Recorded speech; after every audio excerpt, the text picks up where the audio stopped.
Qui n'a pas rêvé d'être pilote d'un gros avion civil ou militaire, occuper la place du commandant de bord et piloter en situation réelle? C'est à votre portée, ici à Beauzelle, banlieue nord de Toulouse. Bonjour, bienvenue chez Aviasim. Eh bien bonjour, merci. Charlotte, bonjour et merci de nous recevoir chez Aviasim. Aviasim est une société, donc société ludique mais aussi professionnelle pour la simulation aviation. Tout à fait, nous sommes de la simulation de vol ouvert aux particuliers comme aux professionnels. C'est du loisir dans un premier temps, où le but c'est quand même de transmettre aussi notre passion pour les plus petits comme aux plus grands, avec différentes activités, avec du F-35, donc de l'avion de chasse, et de l'avion de ligne, du 320.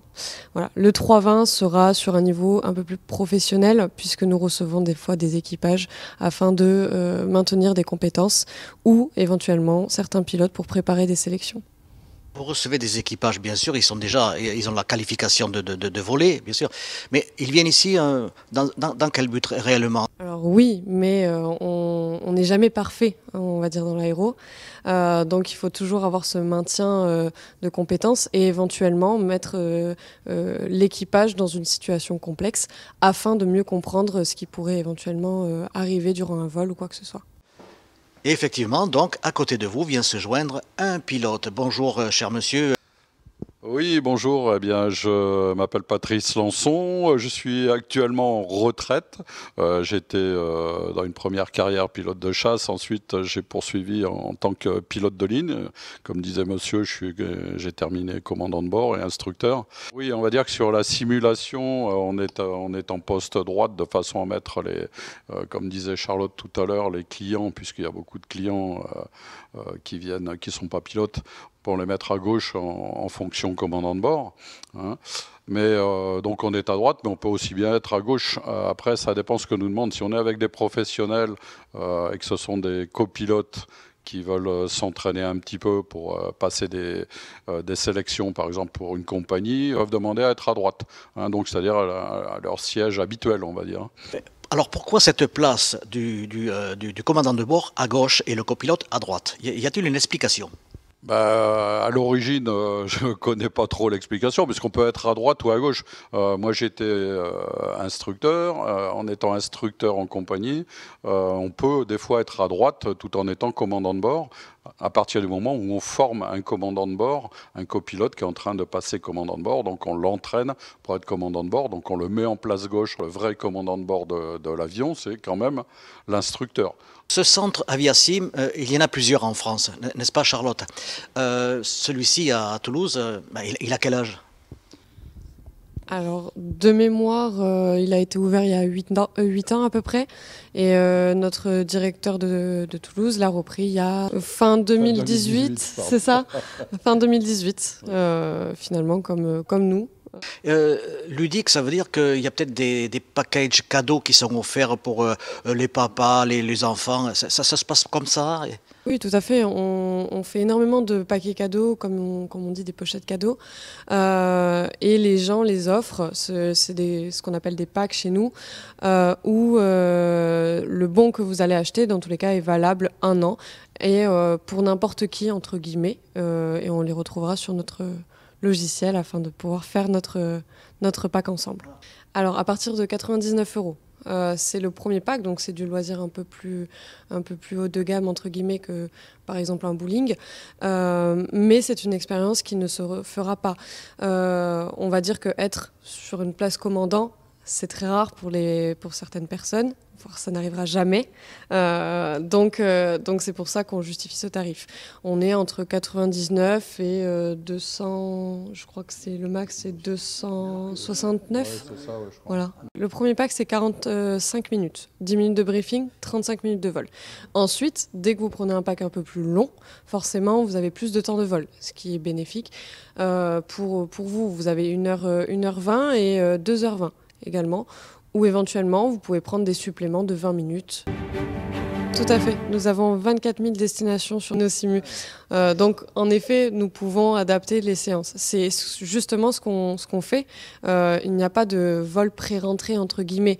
On essaye vraiment d'adapter au maximum la séance afin d'avoir une belle expérience chez nous. Une carrière de pilote comme vous, elle s'arrête à quel âge? 50 ans? Non, plus tard. Alors après, on va dire que pour commencer, si vous voulez, le métier de pilote, en général, c'est un métier de passion. Donc, c'est-à-dire qu'on n'est pas pressé de s'arrêter, en fait. Ma carrière, j'ai eu 43 ans de carrière, en fait. Donc, j'ai été jusqu'à la limite, c'est-à-dire pour transporter des passagers, c'est 65 ans, quoi.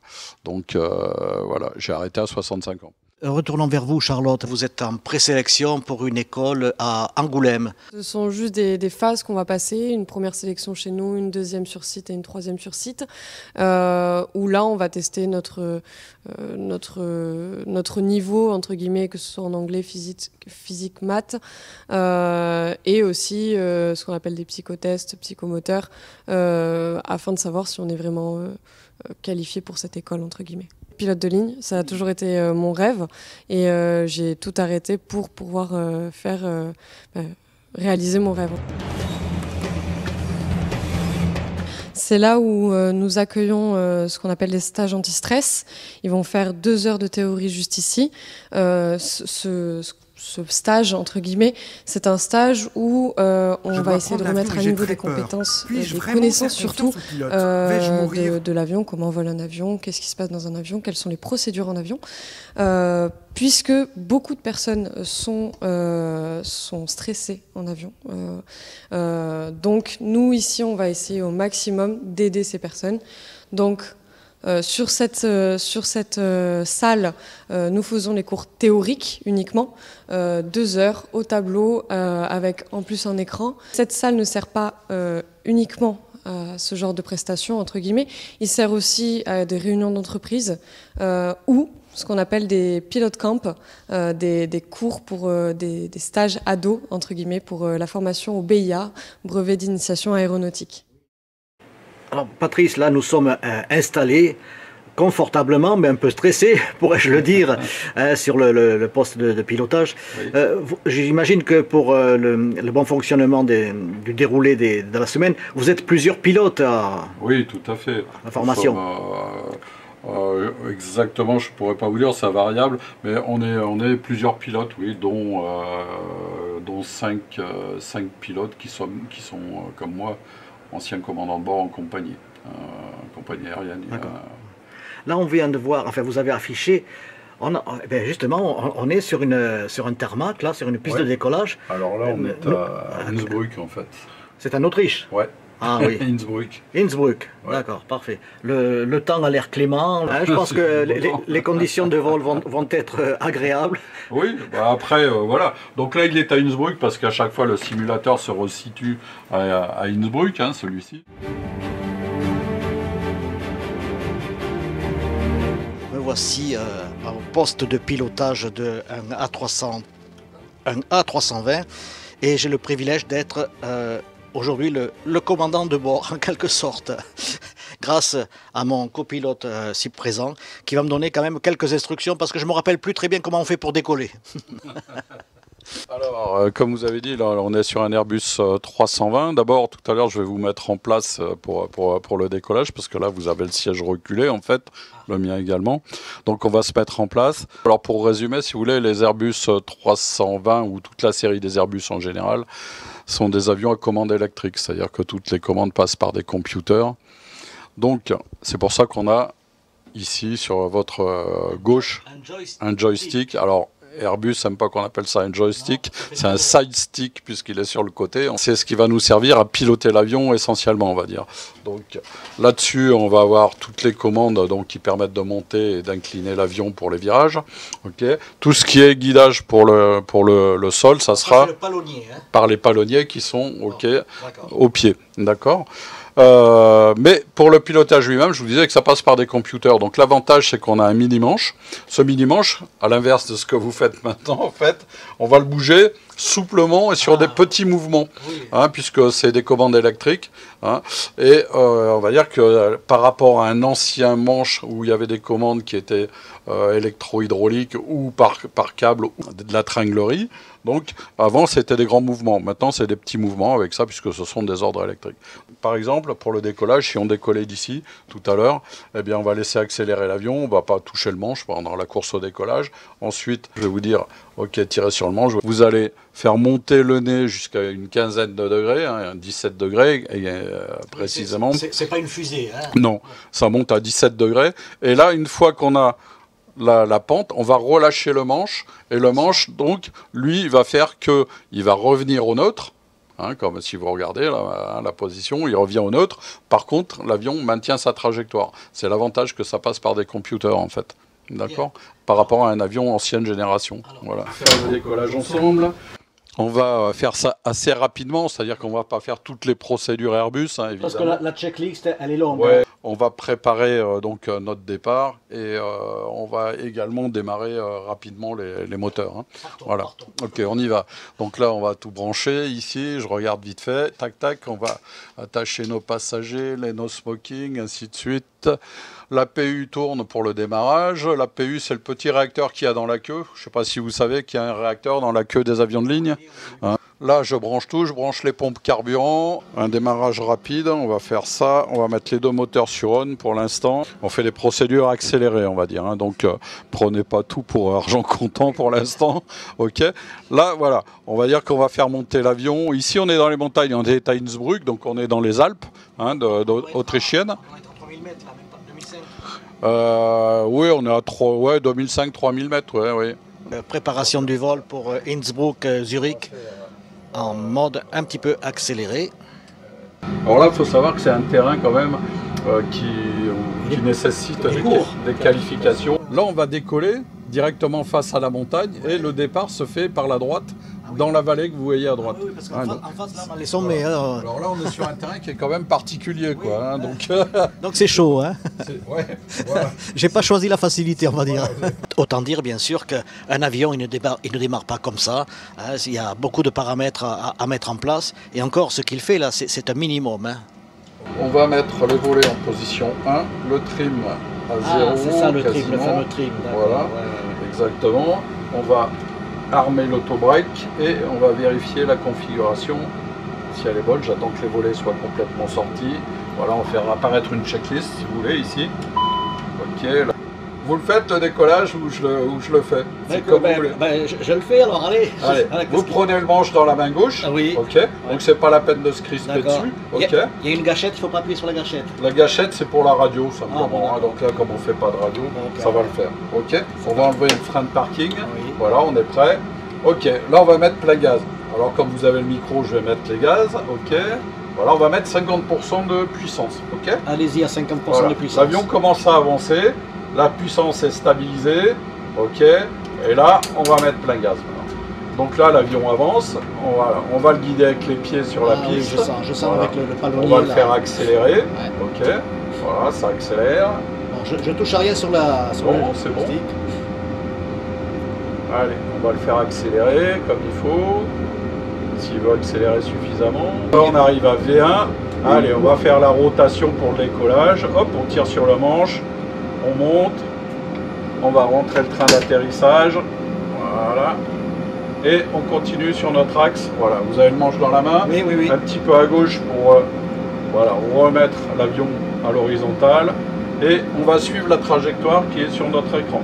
Tirez pas sur le manche parce qu'autrement on va trop monter. Voilà. Si vous voulez, dans la position où on est, si on lâche le manche, il maintient sa position, d'accord? D'accord. Voilà. Donc là, le train d'atterrissage est en train de rentrer. Okay. Train d'atterrissage rentré. On va réduire les gaz pour la puissance. On va mettre la puissance de montée. Ok. Voilà, la puissance de montée est mise. Et on suit notre trajectoire que vous avez ici. D'accord. On va zoomer un petit peu. Voilà, pour que vous voyez mieux. et on poursuit dans l'axe, donc la montée. Alors vous allez voir qu'après on passe assez près des montagnes hein, quand même.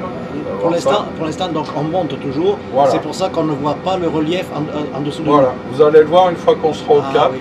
Là on va virer par la droite, vous voyez on voit les montagnes sur les côtés. Oui. Voilà, donc à Innsbruck, hein, je vous rappelle, on est dans les Alpes. Voilà. Et là on va revenir avec les ailes horizontales.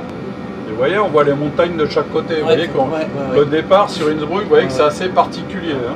Mais là, on est toujours en phase de légère montée, là encore. Oui, on est toujours en montée, mais en même temps, on accélère notre avion. L'altitude qu'on a sélectée ici, qui est de 21 000 pieds. Et là, nous en sommes à combien?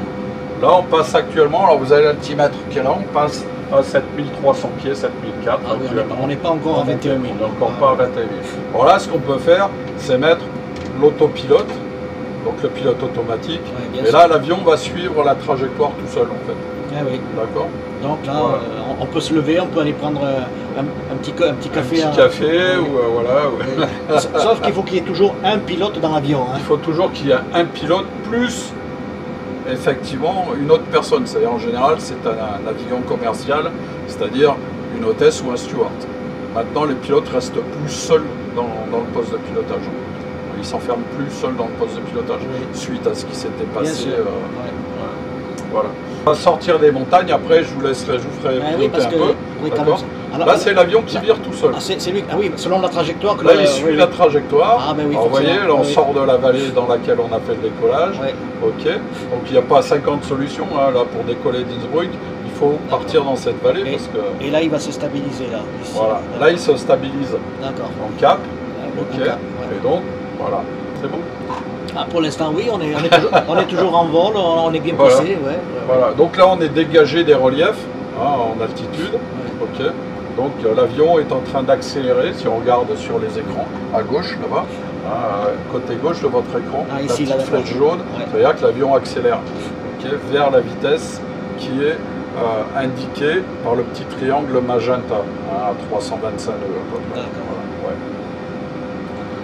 Je vous rappelle que les vitesses, c'est en nœuds. Hein. Alors évidemment, de faire la relation entre le kilomètre-heure et le nœud, c'est problématique. Il n'y a que vous, gens de l'aviation, qui connaissez par cœur toutes ces formules. Hein.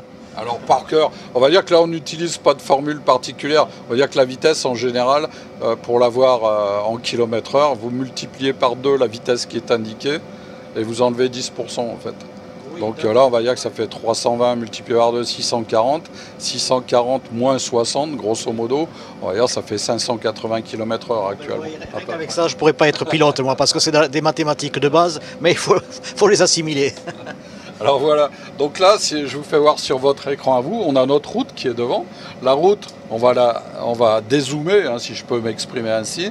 Donc là, on voit qu'elle va jusqu'à un point, simplement, que j'ai arrêté, qui s'appelle Kempton en fait, hein, et qu'elle n'est pas raccordée à notre arrivée. Okay, donc notre arrivée, ici on va la raccorder, comme ça on aura directement la route jusqu'à Zurich. Voilà, tac. Voilà, vous voyez là on a raccordé, j'ai la route qui poursuit sur Zurich. On va déconnecter le pilote automatique. Donc vous appuyez sur le bouton rouge avec le pouce. Alors j'appuie sur le bouton rouge deux fois. Une fois pour déconnecter le pilote et une fois pour arrêter l'alarme. Et voilà. Et là on est là c'est vous qui pilotez. On est en manuel. Là. Donc là on va faire un petit peu de virage à gauche, si vous voulez, on va aller à gauche. Un virage à gauche. Allez, vous allez incliner avec le manche à gauche, allez-y, souplement. Voilà, très bien. Voilà. Voilà, c'est bien. Vous pouvez y aller encore un petit peu si vous voulez. Voilà, pour voir ce que ça donne. Ok, voilà, c'est parfait, c'est bien. Et je redresse. Vous pouvez redresser. Hop, voilà. Pas trop vite. Hop, c'est bien. On n'est pas sur un avion de chasse. Hein. Ok. Et là, on stabilise. Hop. Voilà.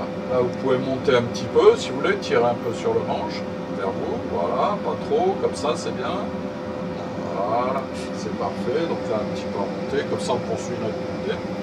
Et maintenant, on va faire une route, on va aller directement vers notre atterrissage. Oui, on va aller vers l'atterrissage direct. Là, on va revenir, vous voyez, il nous ramène vers l'axe en fait. Hein. Donc on va revenir chercher l'axe. Alors je le fais incliner un peu plus pour bien s'aligner.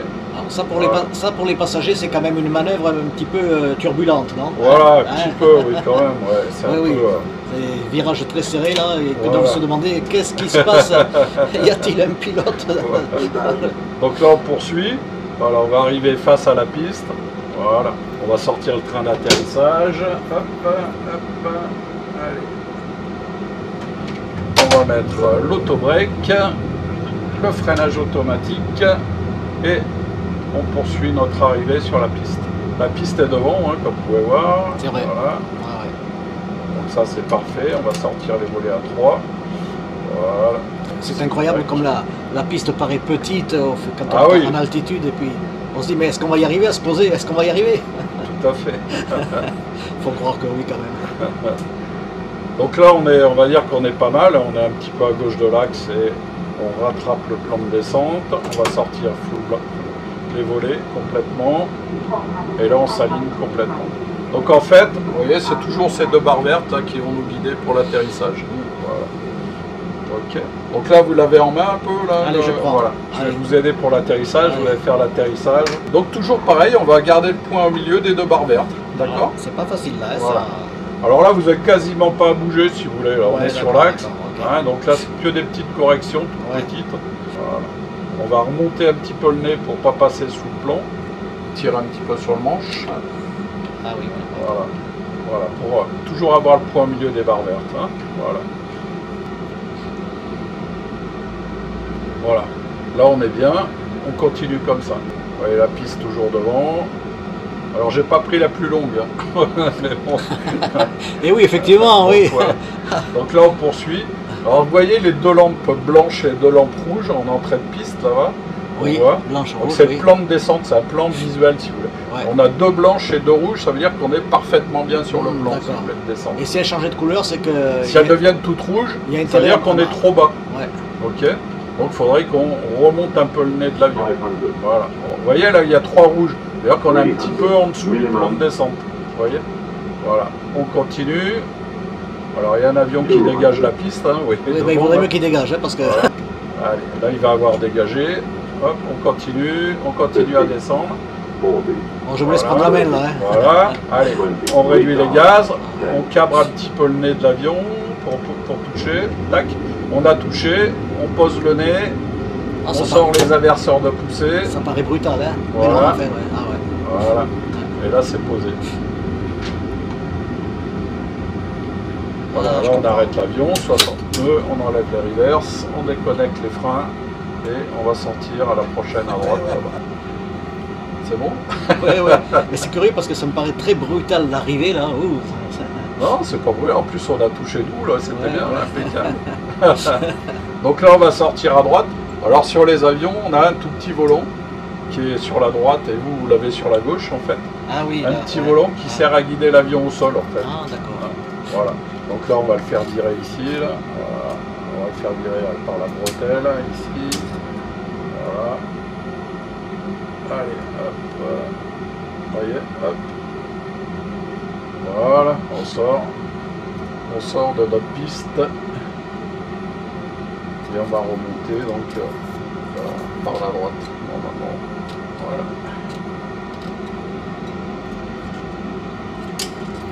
Voilà, donc là, c'est après le roulage, c'est un peu plus particulier. Donc, voilà. Non, mais enfin, le visuel, les yeux, là, ça le fait quand même. On y est, hein. On y est, on le sent. Ah, oui, on a un petit peu de trafic, donc c'est réaliste en fait. Vous l'avez essayé, Flight Simulator? Oui, bah oui. Qu'est-ce que vous en pensez? Ah, c'est super, Flight Simulator au niveau... C'est un beau jouet, hein? Oui, ils ont fait un truc qui est magnifique. C'est énorme. Après, en définition, c'est sûr, l'image, tout ça, c'est de la HD. Alors nous, on peut l'avoir aussi, on peut l'adapter, c'est adaptable hein, là-dessus. Ouais. Les gens qui ont Flight Simulator à la maison, qui sont en général des passionnés quand même, ce qu'ils aiment bien, c'est venir quand même ici, simplement parce qu'ils sont dans l'environnement le vrai environnement, ce qu'on n'a pas à la maison. Même non, si on a les manettes, oui, à la maison, on est sur le canapé, on a un joystick, bon voilà, mais ça ne remplace pas cet environnement parce qu'on est vraiment dans une cabine de pilotage. Voilà, et ben ça c'est un luxe, hein, forcément. Très bonne soirée, merci pour votre patience. On a réussi à se poser, à partir et à se poser, et ma foi, sans risque, en quelque sorte, sans risque. On aurait pu avoir des pannes catastrophiques. Ah oui, on peut faire des pannes. Hein, là. Si on avait eu le temps, j'aurais pu vous faire quelques pannes, style un feu moteur, un truc comme ça. Donc, écoutez, ça sera pour une autre fois, d'accord, hein? Oui, oui.